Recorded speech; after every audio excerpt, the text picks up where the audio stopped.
So ngayon ko lang na-realize na ito pala yung ginamit namin mamaya. Yan pala yung ginamit ko. Then, last 2016 po, na-award na ako top 9 overall. 2017, top 15, nakuha ko po ang food cart ko na inoperate po sa Pilipinas, yung Noodle House. Then, 2018, na-awardan po ako ng overall top 3 ulit. Palakpakan na ako po, guys.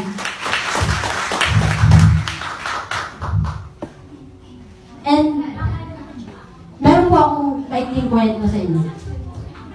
Meron po akong nakausap sa phone last, siguro 2 weeks ago. Diba, habang nag-training po ako, ang sabi niya sa akin, bakit sobrang bilib ka sa JC?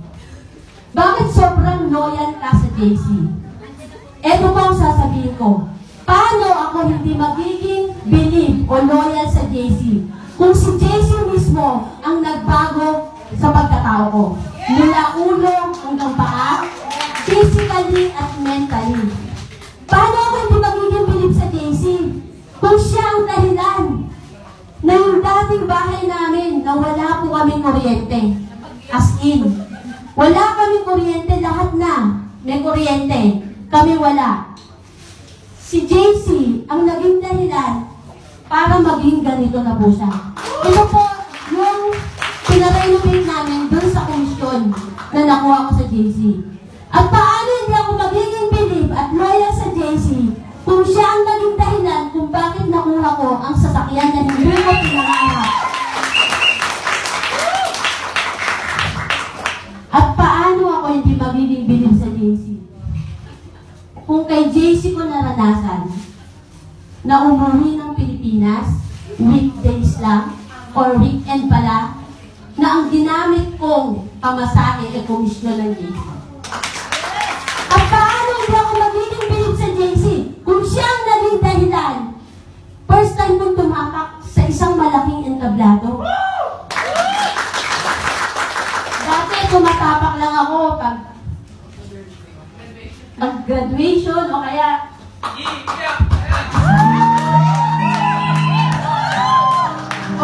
mula kinder hanggang grade 6 kasi honors student ako noon. Pero ang matindi, umaakyat ako sa entablado, wala akong nanay at saka tatay. Ay, umiyak. At paano hindi ako magiging bilib sa JC?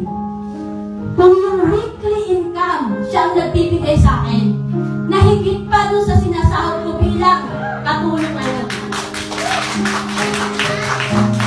Alam niyo itong quotes na to? Sa bawat slides ko, hindi ito nawawala. When you feel like quitting, remember why it started.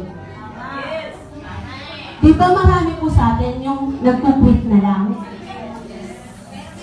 Dahil nabe-burn out, nahihirapan, o kaya iniiwan ng mga downline.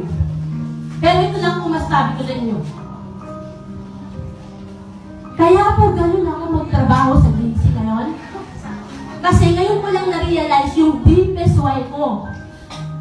Nung mga unang taon, wala po sa akin yan. Wala, hindi ko alam kung ano ba talaga yung deepest why ko. Kasi ramdam ko, andyan pa yung nanay ko, nakasuporta sa akin, kapatid ko.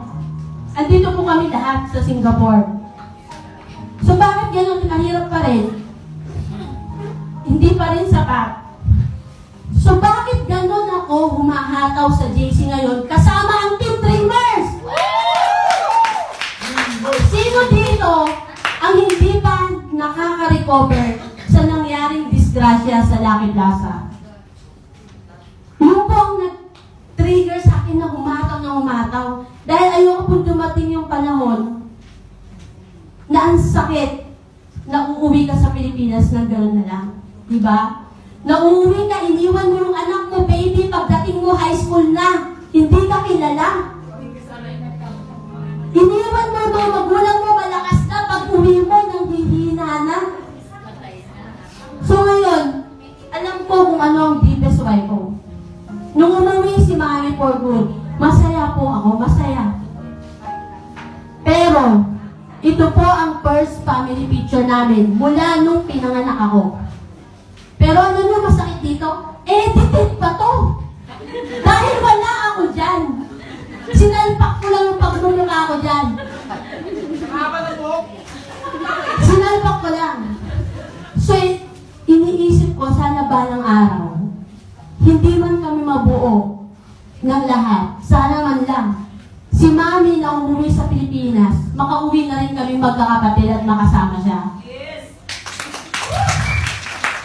Kaya, nagpapasalamat po ako kay Boss John at kay Boss Carl kung bakit nila dinala at nakilala ang JC Premier sa Singapore. Kay Ma'am Marisa Lim na nagdala po at nag-grace na manage ang Singapore, ang JC Singapore dito. At nagpapasalamat po ako. Team Dreamers, tumayo nga kayong lahat! Tumayo mga Team Dreamers! Nakasama kong humahataw araw-araw. Kasama kong nakikipagpuyatan. Kasama kong may pangarap sa buhay. Maraming salamat po. Kasi kayo po ang dahilan kung bakit po ako ngayon na nakatayo at nagsasalita ko sa harapan niyo. Again po, this is Asel Makidang and welcome to the Good Life.